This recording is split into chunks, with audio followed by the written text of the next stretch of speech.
Thank you for visiting our channel again. Many people picture Freddie Mercury's commanding voice or Brian May's breathtaking guitar solos when they hear the name Queen. But the band's success would not have been possible without the quiet but brilliant bassist, John Deacon. Beyond his superb bass playing, Deacon possessed a musical brilliance and was a stealthy thinker in the background. Why, therefore, did someone whose enduring melodies once enchanted the world decide to withdraw from society after reaching the pinnacle of his career? Brian May, who was Deacon's sidekick during Queen's tenure, recently offered some deeply affected commentary on the decision. This is an emotional journey as much as it is a narrative of withdrawal. One that is intricately intertwined with the threads of camaraderie, grief, and personal challenges, revealing the multifaceted and authentic artist within. This article will explore John Deacon's life story, beginning with his formative years as a music-loving youth and continuing through his meteoric rise to fame and subsequent decision to live a life away from the spotlight. Ever wanted to know where Another One Bites the Dust and other John Deacon masterpieces came from? Leaving the stage in a low-key manner. Come along as we investigate this unsung hero and try to solve his mystery. John Deacon came from humble beginnings. He was born into a working-class household in Leicester, England on August 19, 1951. Deacon had an inherent fascination with technology and a deep love for music from an early age. Deacon spent a lot of time alone dismantling electronics and learning how they worked, even if his friends were playing outside. The relative calm of his youth allowed him to develop his imagination to its fullest potential.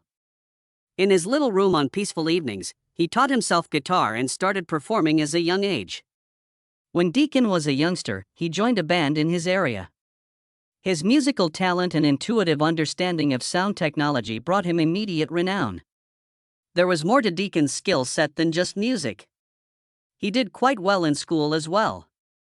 His academic achievements in electronics engineering were recognized when he graduated from Chelsea College of Science and Technology. He joined Queen not only as a musician, but also as a technical inventor, and his academic background gave him a unique perspective that greatly contributed to the band's distinctive sound. The capacity of the reserved and shy Deacon to bring together the worlds of art and technology frequently astounded people who knew him. During his formative years, he had the opportunity to refine his skills and lay the groundwork for his eventual role as an integral component of Queen's grandeur. This is where the tale of John Deacon starts. A young man whose insatiable curiosity laid the groundwork for a future in music and technology, ultimately blossoming into an unassuming musical prodigy. What, then, was it that made him famous and sent him to Queen? In 1971, a turning point occurred that started that journey. In 1971, as Queen was still looking for the last member to round out its lineup, John Deacon joined the band. Nobody could have foreseen Deacon, a shy, modest young man, being one of the most important people in the band's rise to fame. Someone stood out about him to the other members the moment they met. Deacon gave a cool and cutting presence to the band, both musically and strategically, in contrast to the flamboyance of Freddie Mercury, the aggressiveness of Brian May, and the fieriness of Roger Taylor.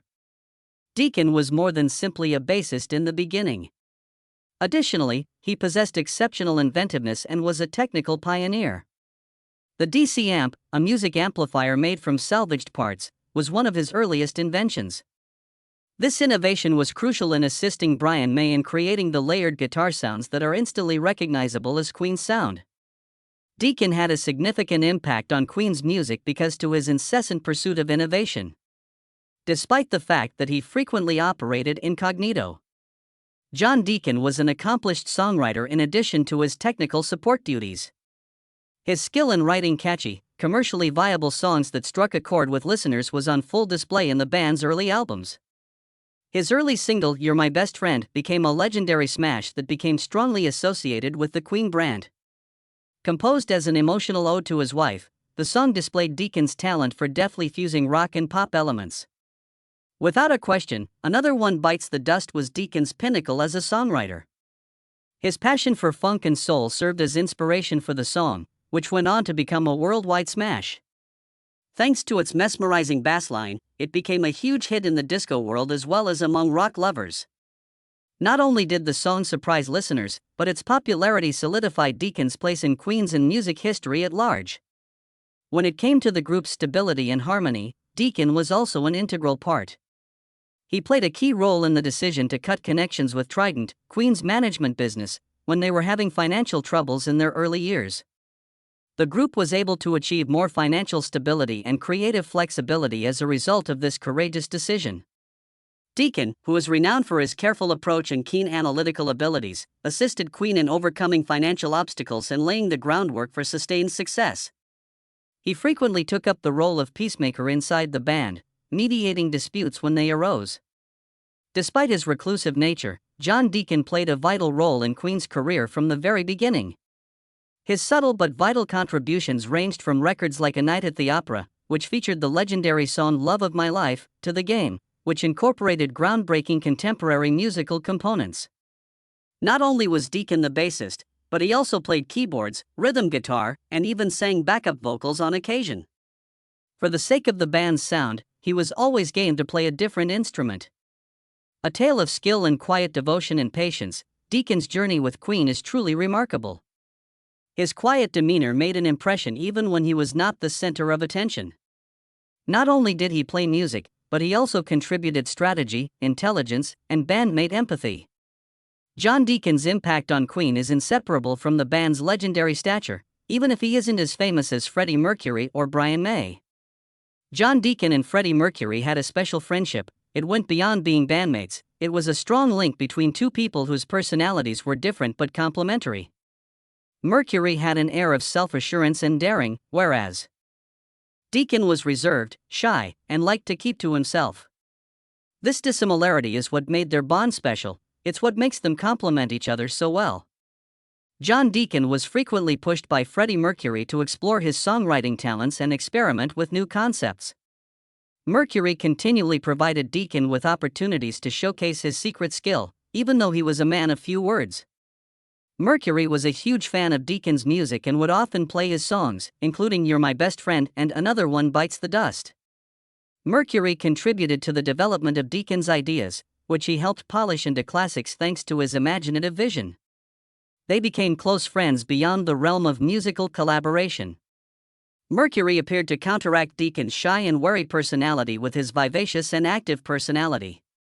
Mercury protected Deacon from outside influences while simultaneously forcing him to step outside of his comfort zone during trying moments. Consequently, Mercury had faith in Deacon, particularly during personal, delicate occasions that he was unable to share with many people. The death of Freddie Mercury in 1991, however, altered the course of events. The passing of Mercury was a devastating blow to John Deacon's emotions as well as Queen's. He felt an irreplaceable hole in his heart after losing his best friend. As a partner, Mercury was more than that. He had a significant impact on Deacon's professional and personal trajectory. The death of Mercury deprived Deacon of both a close friend and the inspiration that had kept him going as a musician.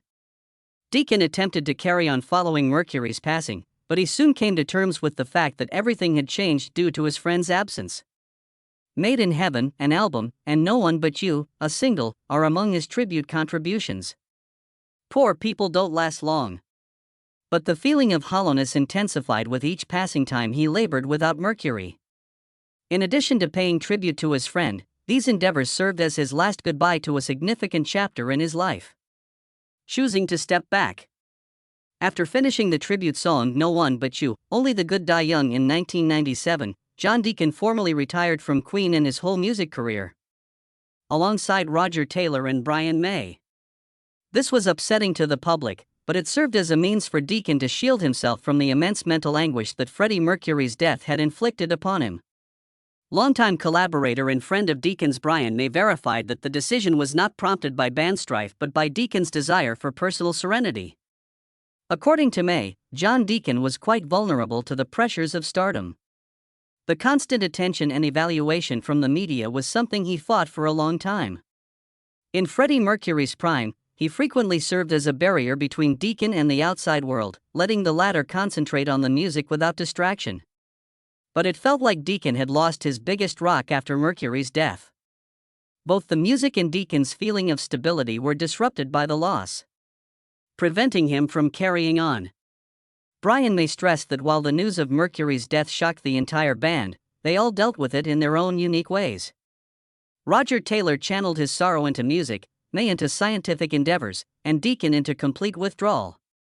As May put it, Deacon's departure was an effort of self-preservation. He wanted to remember Mercury and Queen fondly without having to deal with the performance constraints that were too much for him. Following his retirement, John Deacon went into seclusion, never to be seen again in public. He has stayed away from all things Queen, including big concerts and premieres like Bohemian Rhapsody, 2018. Still, Deacon has had a unique bond with the group. Major decisions concerning the Queen's legacy, especially those concerning strategy and economics, still necessitate Deacon's permission, as Brian May disclosed. To illustrate his continued zeal for what Queen and Deacon created together, the film Bohemian Rhapsody was approved with Deacon's approval via middleman. May has also admitted that it would be very impossible for John Deacon to return at any point.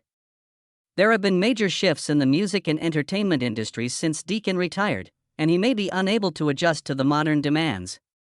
Nobody in Queen questions Deacon's decision, though, as May has consistently stressed. According to May, we will always love John, but we must respect his choice of lifestyle. Roger Taylor agreed, painting a picture of Deacon as an introverted loner who carved out a niche for himself in society to maintain the serenity he had craved for so long. May and Taylor both emphasized that Deacon's choice was not to leave Queen, but to find his own unique way to hold on to his principles and memories of Mercury. John Deacon makes a significant contribution to Queen's legacy through his silence. He has been the unsung hero responsible for the band's accomplishments and is still an integral part of major decisions, even if he stops making public appearances. Brian May sees Deacon's decision to go away from Queen as a sign of his dedication to Freddie Mercury's legacy and the principles they established together, rather than a failure. Private life. Despite his undeniable importance to Queen, John Deacon has always kept a low profile, keeping his personal life separate from his music profession, even while the band was at the pinnacle of its glory. Above all else, Deacon valued his family and his personal life. This was a reflection of his reclusive nature and a means by which he maintained a balance between his values and his celebrity. John Deacon wed Veronica Tetzlaff in 1975, coinciding with the peak of Queen's fame. Deacon found unwavering support from Veronica, a teacher and an ordinary woman, throughout the band's difficult years. One of the few lasting, harmonious love stories in show business, their marriage is truly remarkable. Deacon never missed an opportunity to spend time with his loved ones, even if Queen was on the road non-stop. Instead of focusing on his career as a musician, he prioritized his responsibilities as a husband and father, returning home whenever he could. Robert, Michael, Laura, Joshua, Luke, and Cameron were the 6 children that sprang from the union. Partially out of respect for their privacy and partially because he didn't think Queen's attention belonged on his family, Deacon avoided talking about them in public. Instead of letting his children get enamored with the glitz and glamour of show business, his friends and co-workers said he was a doting father who taught them realistic values and humility. When John Deacon stepped away from the limelight in 1997, he devoted nearly all of his time to his family. He opted for a low-key existence in London, away from the spotlight. Deacon and his family lived a humble, unassuming existence, concentrating on things of lasting value, despite the fact that he was immensely wealthy thanks to Queen's success. Reading, playing sports, and fiddling with electronics were some of his own hobbies that he enjoyed while caring for his family. An interest that he had fostered from his early years. In his private life, Deacon is famous for his unwavering devotion to his loved ones. His friends and co-workers frequently praised him as a trustworthy buddy who was quick to lend a hand. Though they were not as close as they previously were, he was able to keep his friendship with Roger Taylor and Brian May alive by talking to them occasionally about Queen-related things. Deacon has always been willing to provide his thoughts and counsel when asked, even if he is no longer actively involved. Almost no one has noticed Deacon in recent years. He has shied away from limelight, turned down interviews, and flat-out refused to pose for fan photos. The mysterious aura surrounding the gifted artist who relentlessly pursued tranquility has only grown thicker due to his prolonged silence. Rather than a sign of desertion, Deacon's decision to step away from the limelight allowed him to spend more time with his loved ones, appreciate his memories of Queen, and live free from the constraints of celebrity. Despite his reclusive lifestyle, John Deacon's impact on music history is indelible. Both as an artist and as evidence that one's personal life can thrive alongside one's professional accomplishment, he made an unforgettable impression. John Deacon will always represent humility and devotion to his followers as an unassuming father and incredibly gifted guy. Among John Deacon's many contributions to Queen's success was his role as a subtle tactician in addition to his talents as a bassist and lyricist. From the beginning until the end of the band's career, he was a rock, bringing the members together and making important strategic and financial decisions on their behalf. The colorful music scene, which typically celebrates rebellion and aggressive personalities, was a harsh environment for someone with his introverted personality, humility, and devotion.